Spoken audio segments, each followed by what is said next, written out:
There it is. Episode 15, dog. What's happening? 15. First and the 15th. I need. Yes, sir. I need that money. Every time. Yes, indeed. We live, baby. Let's get it. Excited to be here once again. Oh, yeah. Once again, man. Good topics today. For sure. Excited, man. Excited. Little sad note to start out, though. For sure. You know, Malcolm Jamal Warner. Theo. Yes, sir. Theo. Important to our childhood, man. Mm-hmm. You know, we raised them. For some people, if you ain't had no big brother, that was your big brother through the show. For sure. You know. Cosby's. Yeah. Mm-hmm. Through his acting career on with what's your boy name? Ed. Oh, Malcolm and Eddie. Yeah, Malcolm and Eddie. That was a big one. Big Especially show. if you ain't had no cable, that was a big one. Yes, sir. And then even, you know, most recent when he was acting as a doctor, man. I actually watched some of them shows. I've had a chance. Was that with what's your guy name? The bald head guy. Talking about the one all the women go crazy over? Yeah. What's my guy name, man? I follow him, man. Man, I don't know. That's Charlamagne the God, homeboy, man. What's the guy name, man? Handsome guy. I can't even think of his name right now. Get a call. But yeah, from The Resident. Right. The show is The Resident. Damn, why I can't think of his name right now? It's coming. It's easy. Because I always throw a joke out there. You got from Ricky, man. Jamal or what's the other guy, man? Come on, man. Black guy, man. Come on. Man, I don't know his name right now. Man. Here you go, Morris Chestnut. Morris Chestnut, there you go. I was so engulfed on Malcolm Jamal Warner, I couldn't think of his name. Indeed. But yeah, that's the show.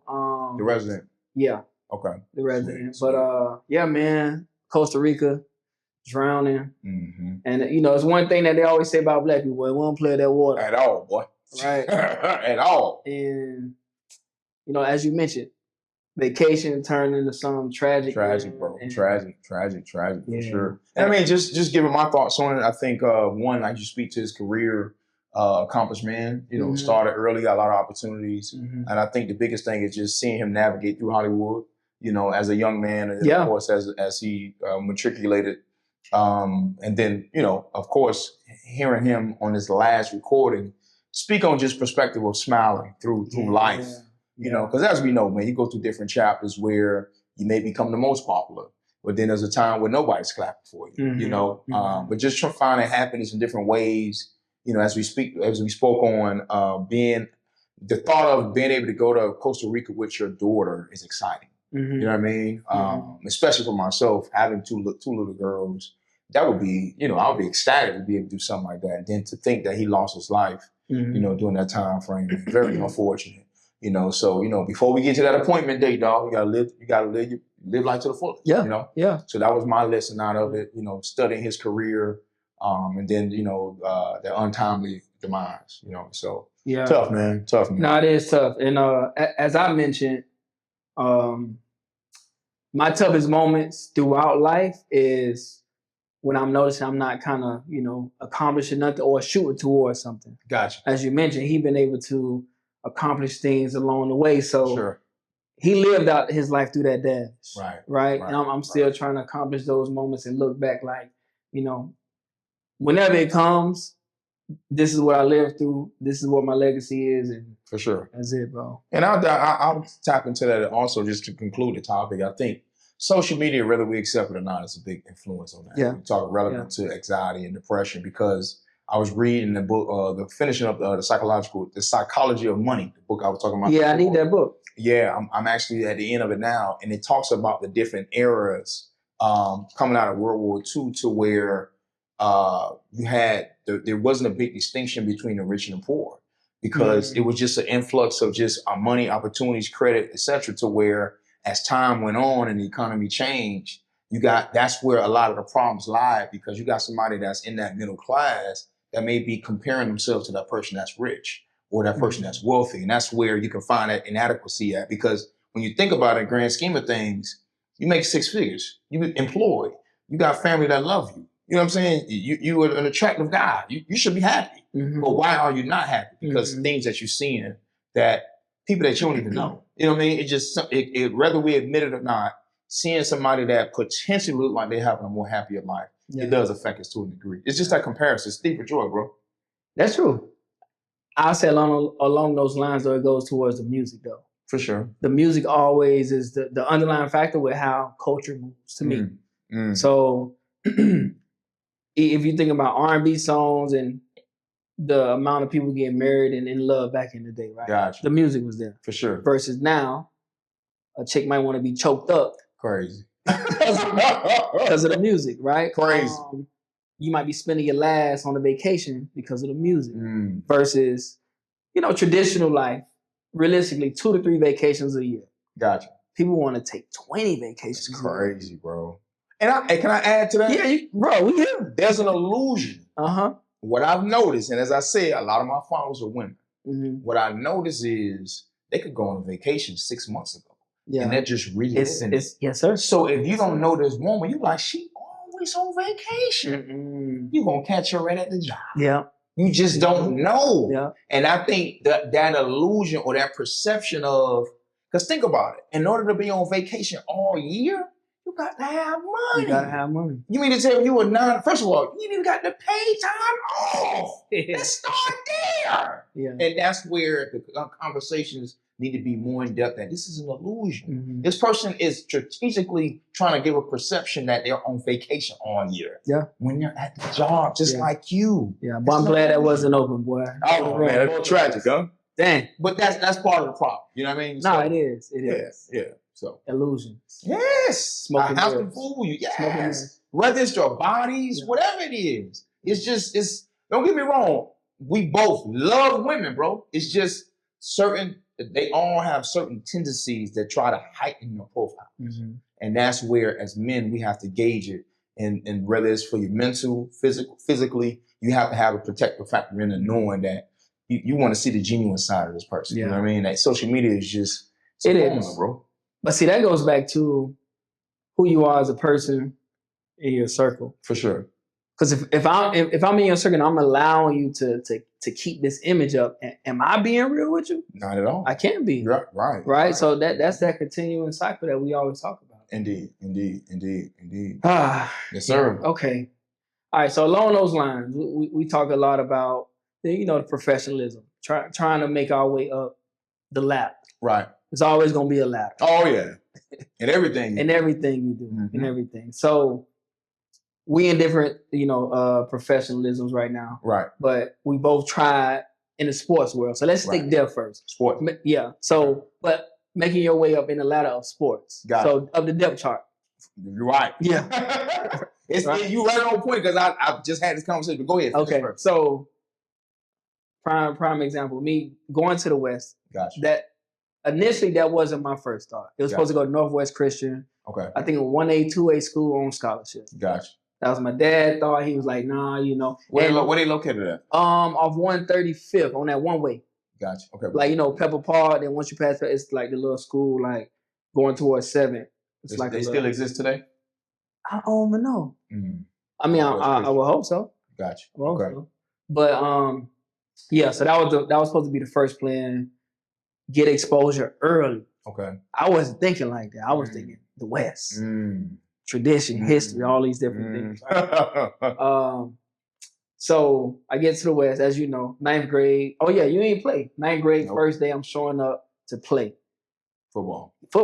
Quarterback, as I mentioned some shows ago, I was 5th string starting out. Okay. So it took a lot of prayers, as I mentioned. Boy, you reliving it right now. Listen, it took a lot of prayers, but also diligence, practice. For sure. Doing all the things behind the mirrors, right? And God's willing, I was able to start my senior year on varsity. Right.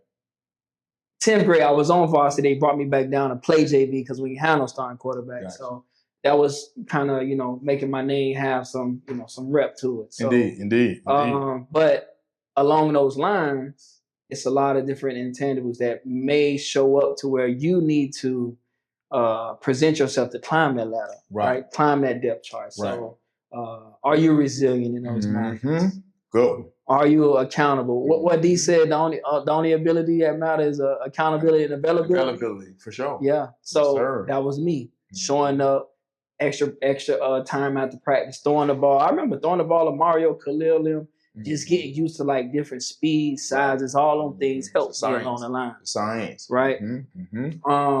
But now, switching over even to the professionalism, I always use that thought of, okay, I got to used to talking to certain people, right? Whether that's my boss's boss or somebody who just joining the team. So what about for you? Like, I know... Man, well, I'll start by just giving my thoughts on what you just mentioned. Yeah. What stands out to me is transferable skills. Yeah, all the time. And the era difference from today's day. I'm not knocking these young boys.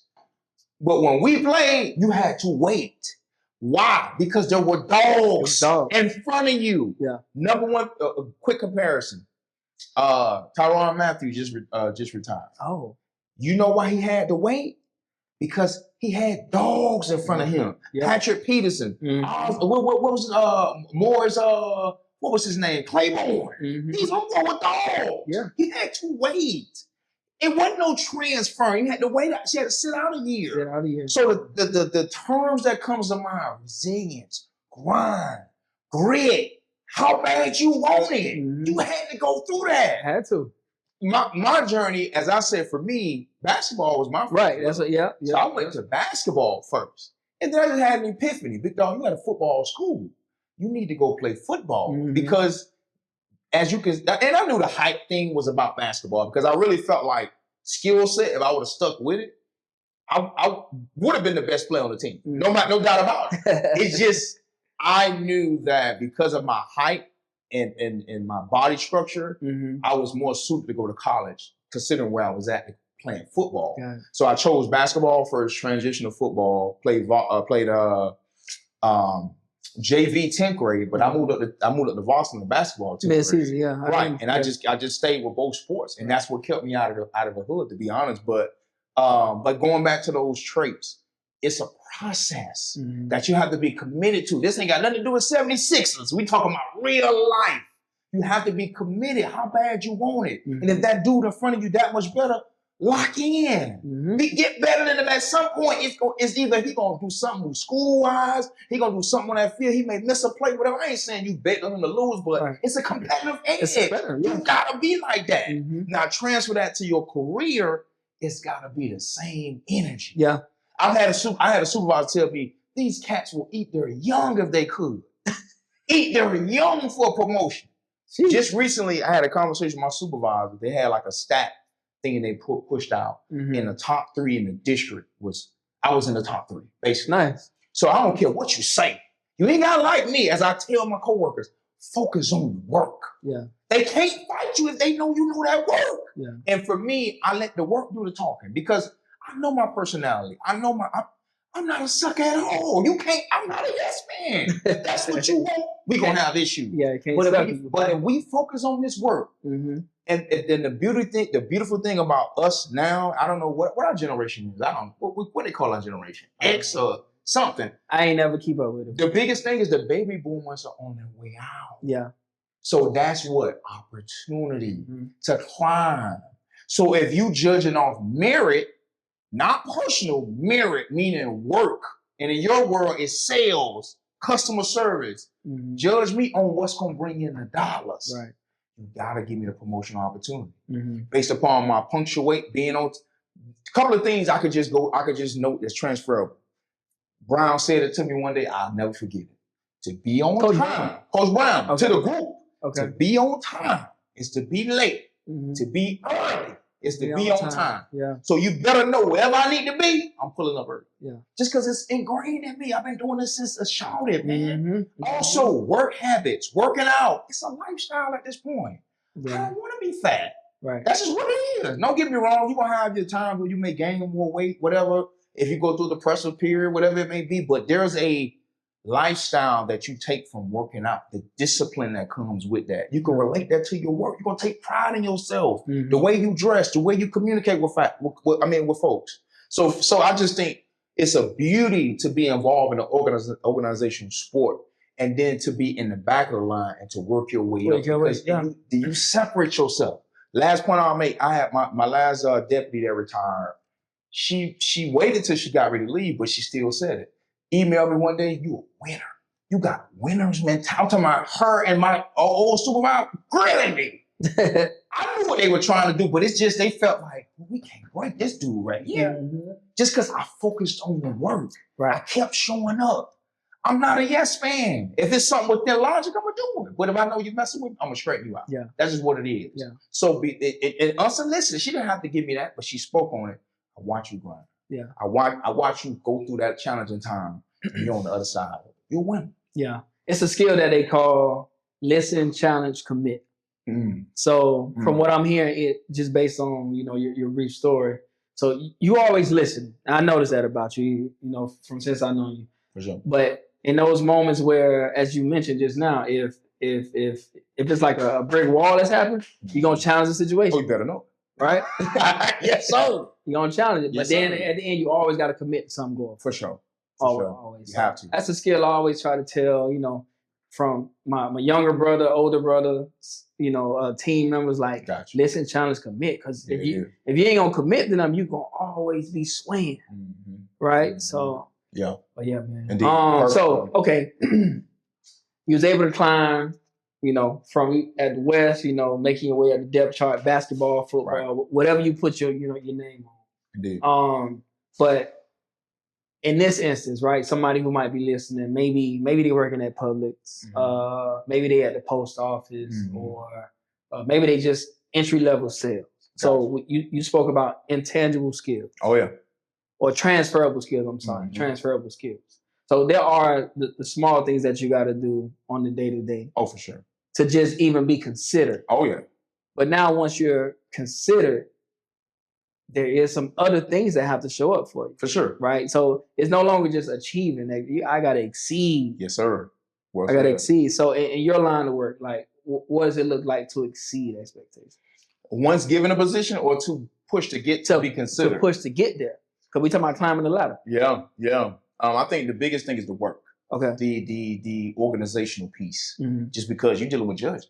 This ain't willy-nilly. You got to be on point. And one thing judges want is, one thing about judges is, if they make an inquiry, they're not asking you, they're telling you. So I don't care what it is. When he was initially arrested, what's the charge? What's the grade level? What's the sentence? What was his guidelines? You need to know. In addition to whether you sit in the jury box, whether you sit next to the U.S. Attorney's office, you need to know where to be and how to be. In addition to my preferences. If I want a warrant, what needs to be noted on that warrant? If you write a violation, the form in which you need to submit is very detailed. So the organizational piece is priority number one. In addition, you got to have some personality. You got to know how to interact with your supervisor, your senior management, your middle managers, those that's coming behind you, because you're going to be asked to adapt. You're going to be asked to act in different roles. Yeah. Whether you, not necessarily. You got to be a chameleon. Right, for sure. Yeah, because the nature of your job, especially in my position, I'm in the middle of the pack. So I can act as a leader, and I can act as a subordinate. In addition to, I could, shadow someone where there's somebody that's already a supervisor or a new hire, walk them through their process. So you got to be able to be adaptable. You follow what I'm saying? And then I think that, not to be too long, the last point I'll make is just that punctuation and grammar, the writing skills. That's what sets you apart. Quick story. I was telling the guys at the barbershop yesterday at base, don't trip on the workout gear. I know how to be studious. How did I get to that studious point? My dedication to reading, which I've just read 15 pages before I came in today, is fine-tuning my writing, because you could come in with somebody at the same time that got the same education, the same skill set. What separates you? That writing. If you organize, you got good customer service, you got good interpersonal skills, and you know how to write, which is going to translate to you articulating your words, that's what's going to separate you. Because to be quite honest, and I hate to say it, as Black men, a lot of us don't like to read. A lot of us don't know how to write. And I know that's where I got my edge at, because I do the boring things. You don't like girls. Who don't? If you're heterosexual man, right? Who don't like strolling on social media? Who don't like sports activities? But are you willing to do the mundane practice of reading, which is going to translate into your writing? Quick sports analogy. what made Peyton Manning great is the mundane things about playing quarterback. He got granular, bro. Yes, you got to fall in love with that process. But as a black man, if you know how to read, write, articulate your words, be on point, and know how to dress, you're going somewhere. I don't care who you work for. Yeah. No, that's all great points, bro. For me in my profession, it's always going to be curiosity and research. Indeed. Right? Along those lines of how you turning yourself into the subject matter expert to eventually climb that ladder. For right? Because, you know, most people in sales, you're always going to come into that entry-level role. Gotcha. Not going to know the process, the tools, and resources to use, but you got to be curious early and often, right? And that's what helped me. You know, the minute I got to my career, within 7 months, I got to the expert level. Sweet. Right? Sweet. When they introduced the pro level, I got to the pro level. So every time it was something new, I was the first man who was you know, at the top of the chain. So, and that was, you know, me jumping over people who've been with the company for a while. So speak to that right quick, because I think that could make go over some people's head. How was you on this accelerated route? Like what I hear is interest. Like this it was 100% interest because I'm big in tech. Okay. Right. As I mentioned last show, I was a part of the media company at my not company, the media team at my middle school. Gotcha. Right. So learning the intricacies of, you know, what makes a camera a camera. I need to find details because when I'm explaining to a customer, I'm trying to get that wow factor. Right. Yeah. Right. I don't want to just tell you, oh, well, this Sony camera, it has a 48 megapixel lens. It has a f4 aperture. They're like, oh, what that mean? Right. But if I say, oh, well, this Sony lens is great for nighttime capturing. You told me you love to go out and be on the town. So now I'm making everything feel real. Personalizing it. Yeah. Right. So that's always the first step. So because I know the details about certain things, I can now explain it differently. So, and then what I also did, like, as I maneuvered through the space, it's this thing on YouTube. I forget what it's called. I think it's five levels of understanding.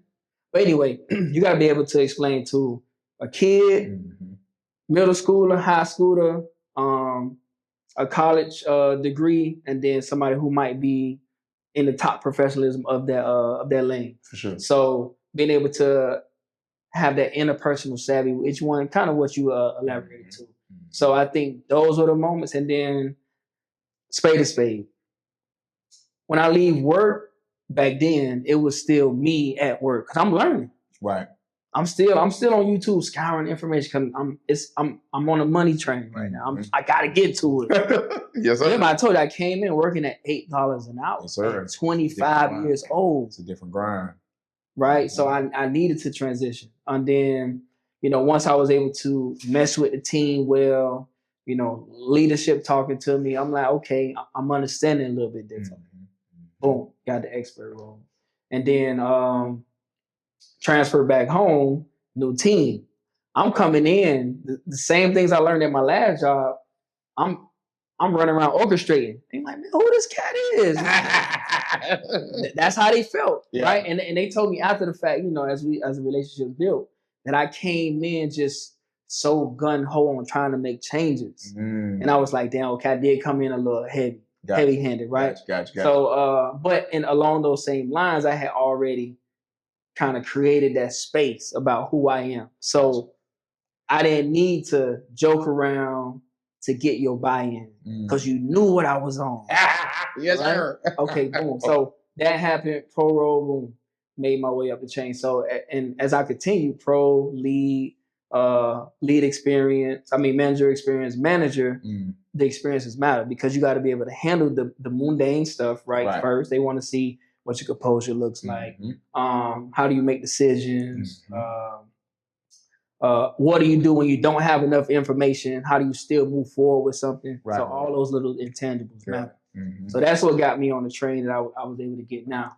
But yeah, for anybody who might be on that same trajectory, you got to stay curious. Oh, for sure.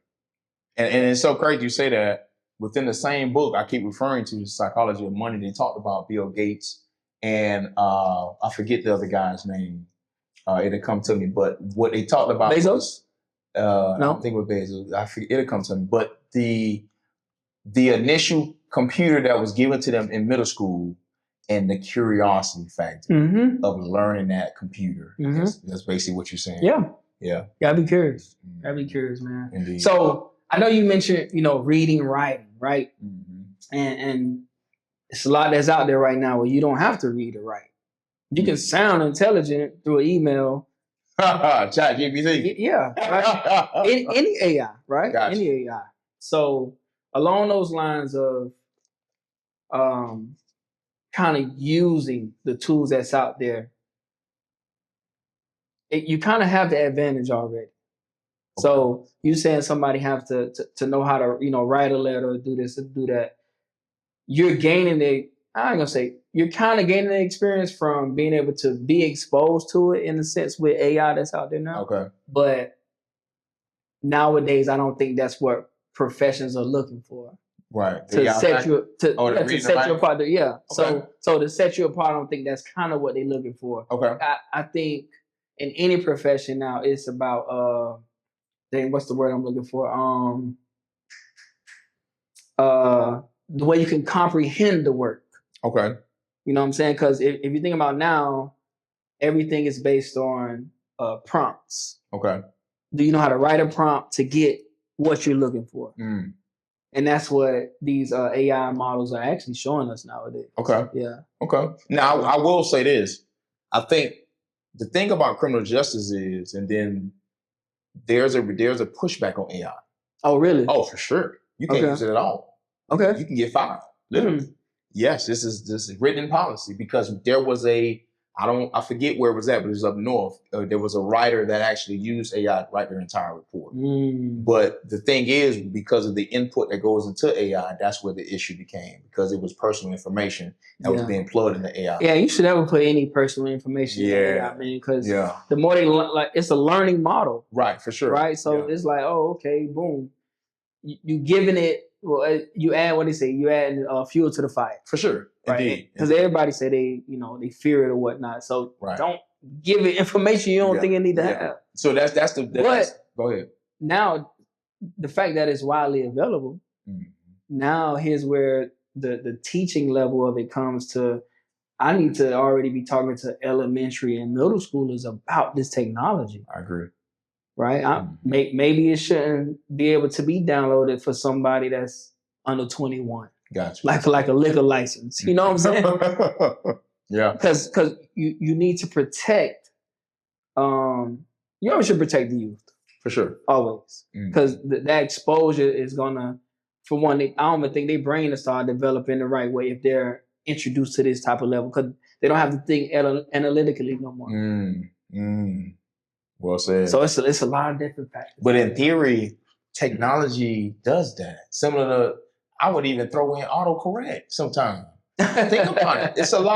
Think about it. There's a laziness that is a response to technology being doing everything for you. Whether it's your ability to, especially your ability to spell, you so used to just plugging and playing with technology to where if you got to do anything manually, or even if you send in a quick text, you got to say, hold up, what this is? Yeah. We in a tight spot. So, so I just think you just got a balance in anything would be my response, for sure. For sure. All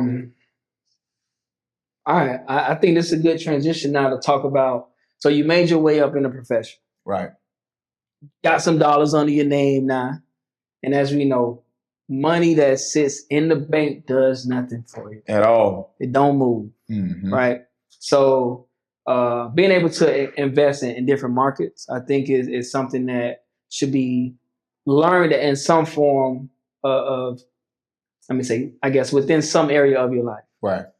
I know we always talk about, let's teach it to middle schoolers, high schoolers, but I don't think the level of comprehension is there yet. Gotcha. Maybe senior level classes or those who might be taking those, those classes through, what they call it when you can take classes at the college. Oh, man, what's the name of it? You got me on that one, bro. Anyway, so just advanced courses. Yeah, just advanced courses, right? So I think the people who might have a level of understanding, and I'm not saying limit those who don't have that level of understanding, but stock market is a different beast. Oh, for sure. Right? You can lose your life savings. You can lose a lot of it. Right? So I think the level of comprehension does play a factor. So, for sure. So for those who might be looking to now have their passive income move for them, what were some of the things that you kind of look into? Man, I know. Now I would say anything close to subject matter expert, it would be.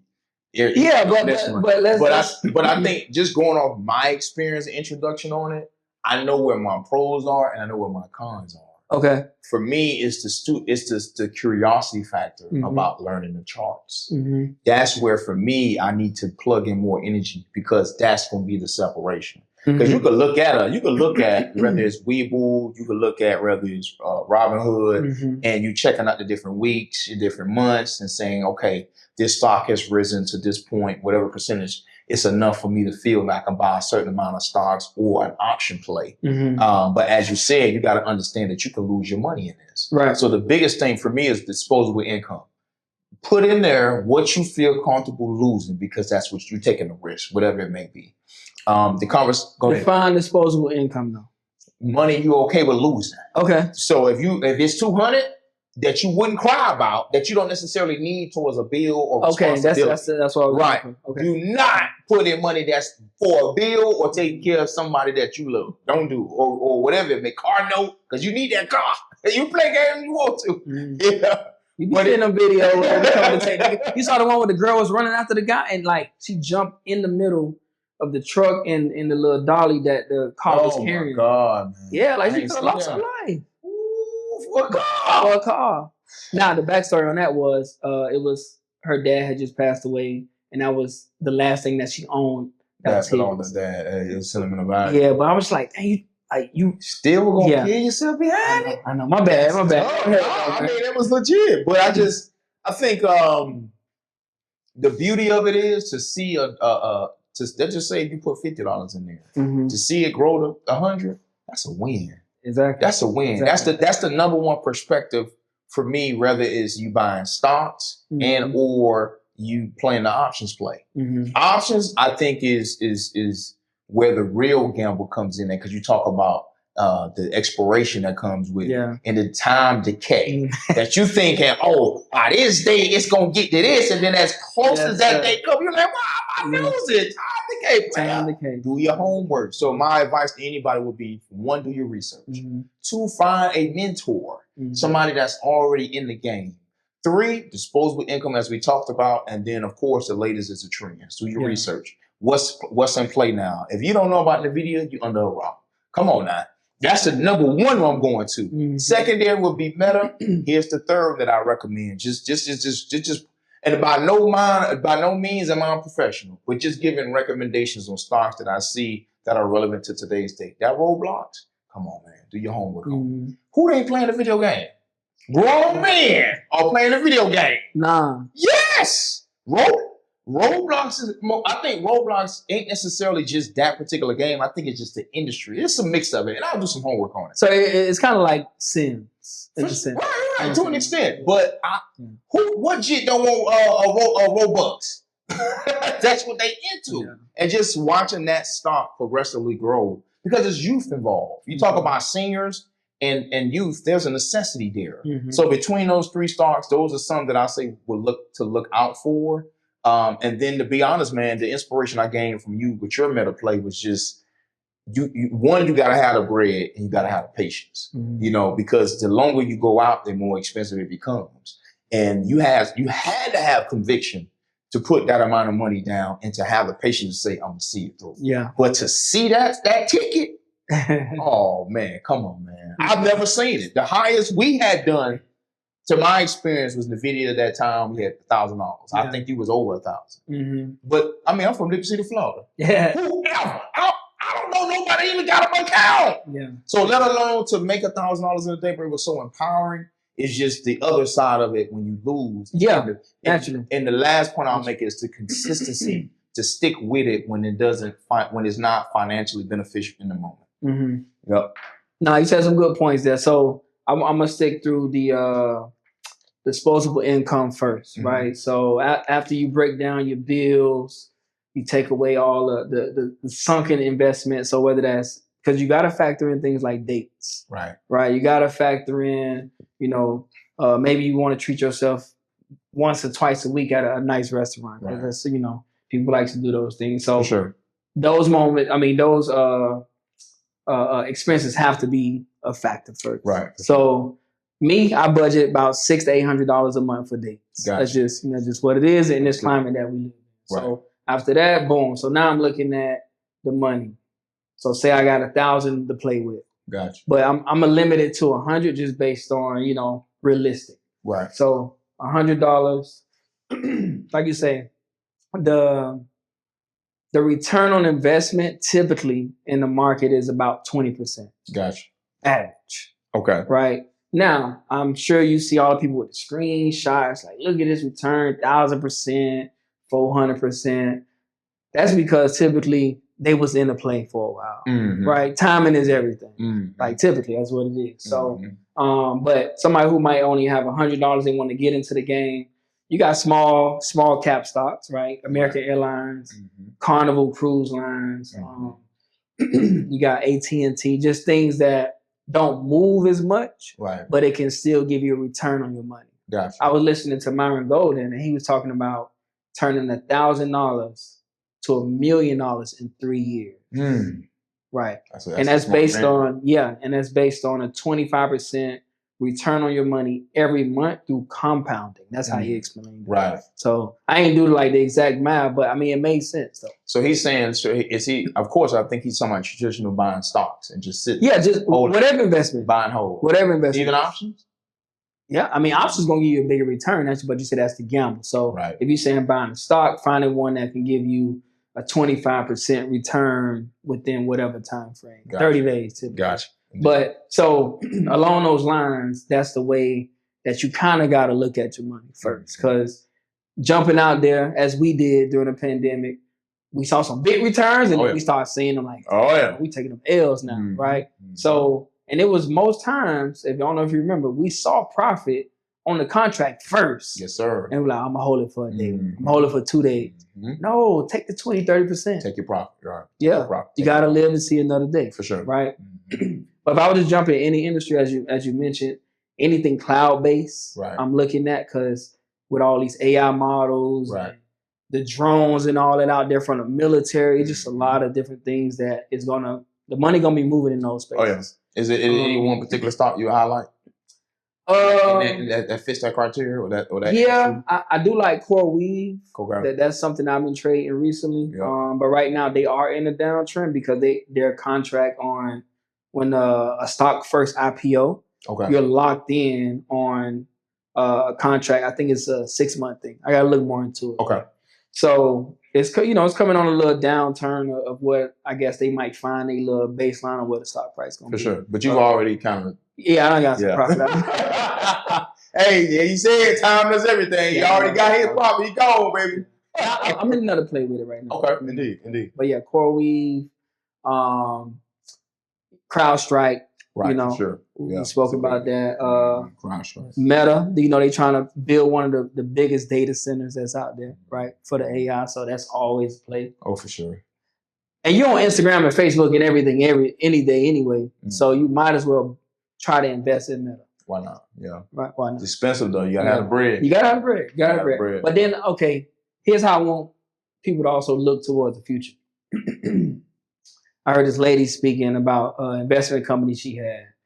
And they was working with Disney and Pixar back in the day. Okay. So owning that company or being on the investment side of it, this when DVDs and all that was still at its high point. Gotcha. Right? Streaming came out. But streaming was this low, increasing over time mammoth that took over where we are today. Right? For sure. So within that industry, though, they wasn't realizing that the top consumers of DVDs was people with kids. Because the DVD was something that kids would watch over and over and over again. So eventually they wasn't renting DVDs no more. They was buying it. So the renting part of it, so if you think about the Blockbusters, the Red Box and all that, they was losing. You don't see Redbox no more. At all. Blockbuster been out the way. Been out the way. Right? So the streaming now plays that factor to where I could consume something 10 times a day if I wanted to, right? So now if you think about AI and cloud-based, that's how we got to start thinking about, okay, like, what is it that we're consuming that might be something that's going to turn over to be reusable every time? Gotcha. So anytime I'm investing, that's how I'm using that kind of model. Gotcha.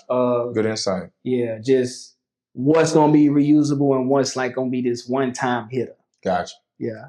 Mm-hmm. Good insight. But yeah, man, so passive income, jumping into that stock world, investment, but also if you could start investing in international affairs, so different currencies. Gotcha. So you're talking about Bitcoin? Yeah, Bitcoin, Ethereum, all of that, but also like different currencies too, like the the pound, right? Okay. The Europe, what they call Europe dollar? I forgot what they even call it. Got me on that one. But yeah, so like looking at and owning investments in those, because as we know, countries, they go up and down with how they So question, if you're using a platform, Robinhood or either Webull, what's the ticket on those international? Do you know one or two? No, so you don't want to use those two for that.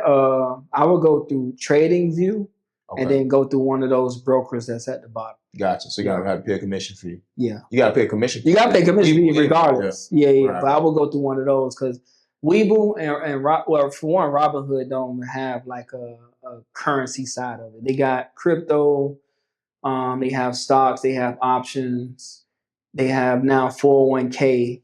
Okay. But I don't know anything about currency owning. Gotcha. You say TradingView is the platform. TradingView is a platform, and then at the bottom you can choose a broker that you want to trade through. Gotcha. Yeah. Okay. Yeah. That's good work. That's good. Good deed. Man. Good deal. Okay, so let's jump, man. You gonna like this one. The T app. Woo! T app, it looked like it got hacked. Yes, sir. Wow. I don't know much about the T app, but I have seen posts on it recently. I have witnessed, some brothers on there getting dragged through the mud, bro. But yeah, so T app, right? It's an app where I guess men who are out here doing dirt, get exposed. Yeah. And let's talk about the foundational piece of T. That term is used loosely with women. And as we know, I don't care who she is, they all have a gossip circle. And it's an expansion circle when you talk about an app to where this stranger don't know this stranger, but they have a mutual experience with this particular guy who potentially did or allegedly treated both of them a certain way. And they able to just give full detail on the guy, where he lived, where he worked, kids, his tendencies, what he was about. And apparently this thing was blowing up over the course of, let's just say, a couple of months. And throughout this app growing, as you would know, in the tech space, you talk about hackers, they're looking for let's just say a app that's new that may not have the CrowdStrike or the security aspect. Right. So, and that's exactly what happened. Now, as a result of this, for women, there's a high and a low. The high was you're able to meet a sister who had a similar experience to where this dude could no longer play these games. So if he trying to live a double life or he passing around STDs, who know what these brothers was on? And at no point are we condoning that type of behavior. At the end of the day, we all want a pleasurable dating experience. And things do go left, and it goes on both sides. I'm pretty sure the fellas could put something together and come up with our own app that we could, because we got trifling people on both sides. But going back to the hacking piece, apparently all the IDs and all the date of birth, socials was a part of that hack. So now they had to put a social in there. Identifiers. You had to put identifiers in there. Even a picture of the ID. Yeah. I mean, porn sites ask you to do that, though. They do, and I ain't been on Pornhub since. Oh man! But I just think, man, it's similar to joining free Wi-Fi. You got to be careful, and that's the lesson out of this. You could want to be a part of the gossip, but you putting all your personal information. And now the black market has your information, and as we know, especially in the state of Florida, that fraud is rampant. and it's just gonna get that much worse. You know what I mean? And as I'm not mistaken, wasn't another dating site or something that got hacked in the past? Some sort of like married couples. I forget the name of it. I'm sure. Yeah, for sure, man. Yeah. But it's unfortunate for the ladies, man. But you just got to be careful, man. You can't join the free Wi-Fi or follow the trend to throw whoever dude or dudes under the bus. But respect to the sisters, man. I wish y'all all the best. Yeah. Those that were affected, and hopefully it works out in your favor. Yeah. So I say that the T app was intended to help women date safely. Yeah. So, but I gotta jump into it. So with the dating side of it, I've been on Hinge. I got banned on Hinge. They don't allow me on there for some reason. That's crazy. Bro. Yeah, I don't know. But so as we mentioned every episode, dating is seasonal. More than likely, you're gonna end up, especially in the city that you live in, you're gonna end up dating somebody that dated somebody that dated somebody. It's a small world. Yeah. So now I get the point of the STDs and the man was probably married or the woman's married, like whatever the case may be. I get all those things, but like it's all seasonal. For sure. Nobody owns nobody. At all. And if you're not asking the tough questions early and often to the people that you're interested in dating, then of course you're going to come up on these situations, right? Right, for sure. For sure. I think that's the part that, let's talk about just Miami. Miami is a different city. Mm-hmm. As you said, it's a small place, and there's an elitist feeling when it comes down to dating certain women, similar to they may feel like that towards certain men. Mm-hmm. You got your ball players, you got your entrepreneurs, you got your professionals. Everybody got their particular lane. As men, and which I'm pretty sure you can attest to, dating can be kind of it's not genuine. That woman in most cases, now granted, there are some genuine women out there, but a lot of Miami experiences is based off what can I get out of you and how fast can I get it. Mm-hmm. Whether that's an expensive meal, shoes, clothes, a vacation, whatever it may be. And as a man, you got to know your threshold. Mm-hmm. Or as Chad Ochocinco say, if you look at that woman's profile and you see her lifestyle, if you can't maintain it, they don't go down to the lower level, big homie. Just save yourself the headache, man, because it's similar. And I get it. If I'm living a certain lifestyle, I don't want my boyfriend, if I'm a woman, or my girlfriend if I'm a man, to try to lower my experience, my quality of life. Like, no, if you're coming into my life, you need to provide increase. Mm-hmm. So I get it, man. But as you said, to conclude, a lot of it is the season. That's not your woman. It's just your turn. It's your turn. Enjoy it. Yeah. Yeah. And that's why when I was on Hinge, just like, what's your Instagram? There you have it. I need to see the other side. Because, you're going to put 5 pictures on there. Oh, for sure. And then they might have a quote, this, that, and the third. I'm like, nah, I need to see the gram. Let me follow you for a month. For sure. That's gonna give me the whole story. There you have it right there. You can't hide from that. You can't hide from that, right? Yeah. But I'm actually happy that I'm not on there no more, because I could, genuinely, go out and meet people again. For sure. I was hiding, for a while, not trying to, be so intentional in these certain spaces, man. But, right. Man, it's challenging, man. It's challenging. And I mean, think about it, but we're in our mid-30s. Yeah. To where you either want it or you don't. I actually was in the gym today with a guy, he's 46. He said, sometimes I ask myself, I'm going to die alone. Mm-hmm. And this wasn't an unattractive man. He just, I guess, had some rough patches in his experiences. Yeah. And I'm not sure if he had kids. And of course, you don't have kids as yet, which I know you probably won't want to do. 50-50. There you have it. Yeah. But it's just one of those things where at the end of the day, you want to enjoy the woman. Mm-hmm. You want to enjoy the woman. But you don't know what she's dealt with before she got to you. Nah. And I'm gonna be a lot of trauma out there too. There you have it. I'm gonna be transparent with you. I had a conversation with a young lady just the other day, 6 o'clock in the morning. Good morning. Good morning. What you up to? Working out. What you up to on the way to work? Subsequently, she sends whatever she's trying to get for her birthday. And I quickly called. You need to stop. You keep making these attempts. Look at your phone. It's 6 o'clock in the morning. Why are you trying so hard to get something out of me? Because my birthday is coming. Hollywood. And I gotta say it. You can blurb it out if you need to, bro. If you not feeding me or fucking me, stop. Don't ask me for nothing. Transferable services. It ain't just one-sided. Just because you got a nice shape, I'm in shape. What's up? Yeah. So what trumps the other? They don't like that. And I hate to come off like I'm just, you gotta be like that, bro. Because if you're not sure of yourself, you gonna get run over in these streets. 100%. You gotta know it. Treat me as such. I'm not your ATM.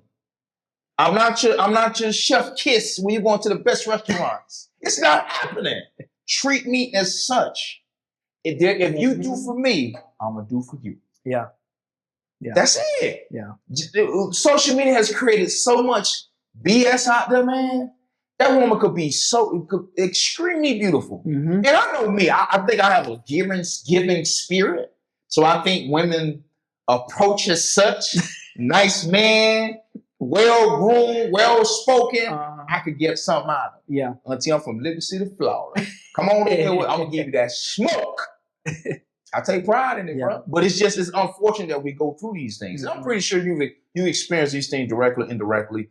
Just because I got myself together, stop trying to be so locked in on what you can get out of me. Last point I'll make, I told it to a young boy in the barbershop yesterday.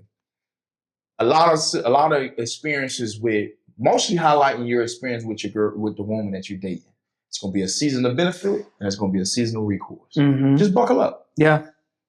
There's no in between. There's gonna be a season of you doing for her doing for you, and it's gonna be a season of the scorning or her coming at you. Yeah. Whether y'all married, whatever it may be. Yeah. Oh yeah. Recourse. Rub that. and that's just what it is, bro. Everything is seasonal. Even when I'm dealing with personal relationships. For sure. That's not even on an intimate scope. I just always remind myself, man, this is a season right now. And even with, lifelong friends, I'm like, this is season. And if you don't remind yourself of that, you will sometimes make a decision that you might end up regretting, Right. So discernment, as we always mention. Bro. Excellent word. And I'll be remiss if I didn't mention it. In life, I don't care if it's your mom, your dad, your best friend, your best teammate, your favorite coworker. You got leaves, you got branches. There it is. Roots. Them roots. There it is. You can hope for them to be around, but you won't know until you in that season of what they need to be categorized as. Right. And you got to understand that they either gonna be with you or they gonna leave. And in most cases, when you're on a down season, as we said last episode, if Akon going through it, last time I checked, he's supposed to build the whole city in the synagogue. He went through something. Yeah. And I'm pretty sure he's experiencing the same. We both made 6 figures, bro. I don't know many dudes that on the team. I mean, you got I'll rattle off maybe 3 or 4 guys. We played with how many guys? 7? Right. 06 class? We are top percentile. Hell, even college, bro. Top percentile. Yeah. And if we're going through these experiences, what that means? It's hard to figure out the roots because you don't know it. It's situational. You don't know. I'm talking about you could be eating at the table with their parents. They could be eating at the table with your parents. I'm talking about y'all sleeping together. Y'all struggle together. Boy, you don't know. But all I say to God is thank you, man. Yeah. That you revealed it to me. Yeah. Most definitely. And I take it in stride. Take it in stride. We got real with y'all. Listen. Yes, sir. But I'm thankful, bro. It's you gotta go through it. It's gonna make you stronger. Yeah, too. It's gonna make you stronger, bro. All right, we gonna reference this last conversation, man, and I think it's impactful just on the trajectory of where most families are in this present day. So, gotcha. The crack cocaine influx in the 80s and the impact it has on us till this day. Crazy. Right. Crazy. They just put out a documentary. I ain't watched it yet. I ain't watched it. I ain't watched it. It's on YouTube. What is it on YouTube or where is it? My brother watched it, but okay, he says it's really good. We gotta get the name of it. Yeah, really good, really good. I mean, he sent it to me. Okay. But you can pull up the name, or at least we can reference the name of it. Let me pull up the name.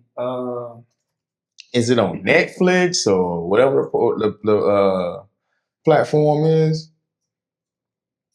Because I think I remember a few people mentioned it was something Kingpin. I can't remember. Let me see.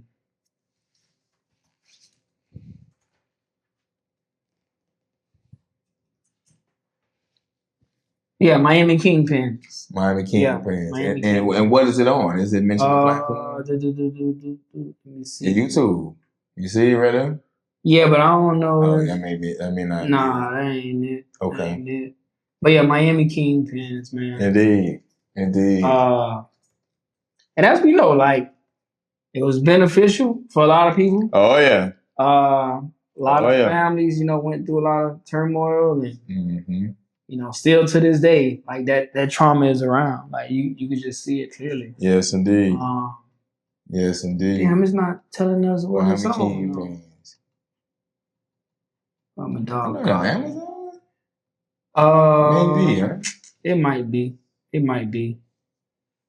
But anyway, man, so it was a major influx, as we know. Some people call it a government conspiracy. You better know it. Yeah. Like I say, it helped out a lot of families. Some families it took through and destroyed a lot of families, man. So present day. And it was just from what I understood growing up about it and what I seen, it's the mentality that continued to follow certain people and how they move to where, like you said, they're not doing well in this climate that we live in, where you might have to go to work now. Oh yeah. Yeah. Oh yeah. So oh yeah. But yeah, man, what's your take on that, bro? Well, I actually have a twofold experience with it, working in the criminal justice system for over 10 years, pushing 15. I'll start on the personal level first. So my family, where I had the seller, the buyer, and the person and those that got addicted to it. Because of the potency of it, because of the lifestyle attached to it, various reasons. But as we said, it's indicated it's a government conspiracy, which of course we can't, we don't know enough to indicate anything related to, the role the government played in it. But nevertheless, it created so many guys that were fixtures, that were heroes in Liberty City as top drug dealers. You got your John Does of the world. You got your Vondas of the world. You got your Rick Rosses of the world. I forget some of the other guys. You got your Bo Dilleys of the world. Those that, were able to distribute. That's where the ownership and the compensation was high. Is if you played a role as a distributor. That's whether you were the middleman, wherever it was coming from. To where you were able to distribute it amongst Miami, that's where the influx of the income came as far as opportunities. And as you said, the downside of it is, it affected families for decades to come, presently, especially, like I said, highlighting my family, to where, I've had grandmothers, my mom, play various roles in that space, and it's just the culture of Miami, unfortunately. On the corporate side, high rises, cocaine built Miami skyline. Yeah. That's not a slogan. That's not a conspiracy. That's factual. We know that. The Miami Vice movie, there's a lot of insight in that to where different tidbits you could take from it that was legit, and then, coming over to the professional side, seeing guys that have done considerable time. I actually had Bo Diddley on my caseload for a short time.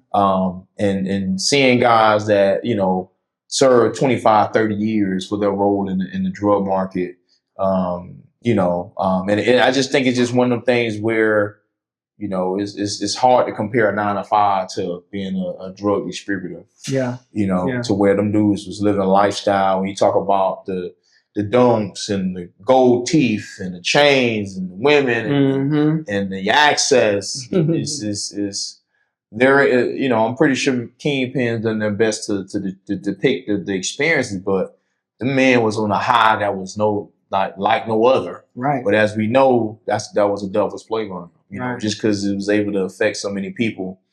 And I think a quote I'll kind of tie it down. I'll tie it into a quote.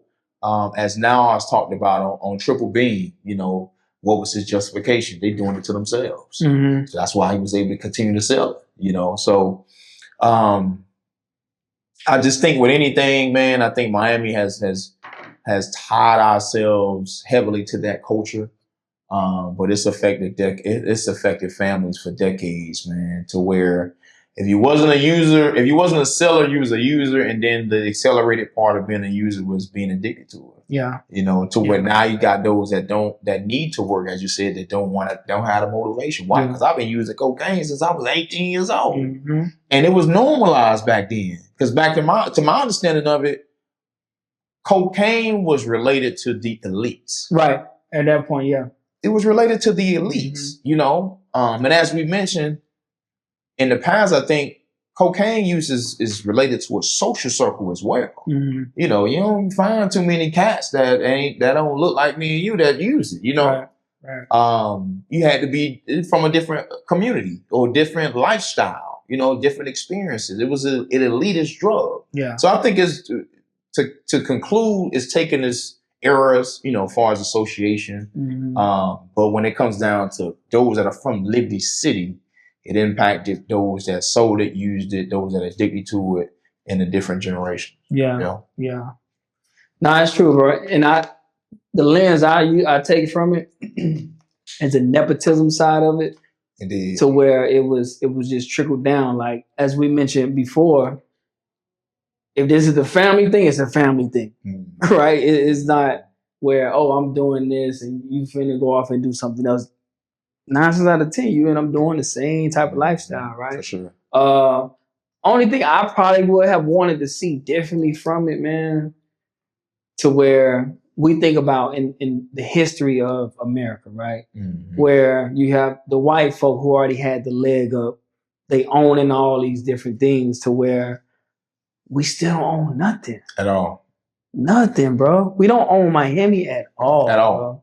And that's heartbreaking. You know what I'm saying? So I think that's a fact that I look into it. And then on the music side, it's like we're supposed to have more than Trick Daddy, Ross, you know, Trina, you know, I got the iceberg in there. Iceberg. Like we're supposed to have more than that, bro, because of the money that ran through here. For sure. For sure. Now let to just give some insight, a quick rebuttal on what you mentioned from the ownership standpoint. If, you know, we talk about the amount of money that was being made, feds got involved. And what people don't understand is if there's a connection between any asset that's tied to that run you had. 100% get that. The back of that indictment is asset forfeiture. Cars, clothes, mostly buildings, things that can be liquidated. Yeah. So there might have been I'm sure it was a guy. I mean, there's so many players, but there might have been those that had properties, that had legitimate businesses. That was all a part of that asset forfeiture. Yeah. So it's important to indicate that as well. No, that's 100% true. And just to simplify the term, if you was able through drug money, if you was able to acquire this duplex, when the feds come in, they grabbing that house, meaning you no longer own it. Your bank accounts, they freezing.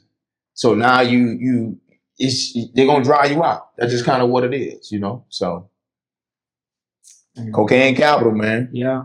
Man, I was looking for a song. I actually wrote a song, bro, back in the day. Gotcha. Similar to everything that you said at the beginning, bro. It's one of my favorite songs too. Gotcha. Let me just find and see if I can play it right quick, dog. Yes, indeed. I'm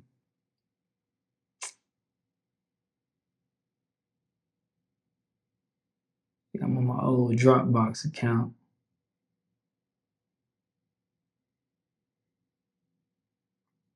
Dang. I don't think I'm gonna find it. It's all good. Not in time. Yeah, I ain't trying to prolong the episode, man. No problem, bro. But yeah, I think in these moments, man, as we transition, because it's bound to happen again in a different form of what people consume that they're gonna overconsume, right? For sure. So just gotta think level-headed, man, and make the right decisions. Yes, indeed. Man. Damn, I wanted to hear that. So I might throw it at the end of the episode, so people could hear it, man. You know. But anyway, man, I think it was a good conversation. Episode 15 in the books. Yeah, we in the books, bro. So I can't even say a name of that podcast yet because I want to solidify it. So you got some changes in the works. We'll hopefully have it up before the episode posted, man. Solid. I appreciate you. None of it, dog. Yes, sir.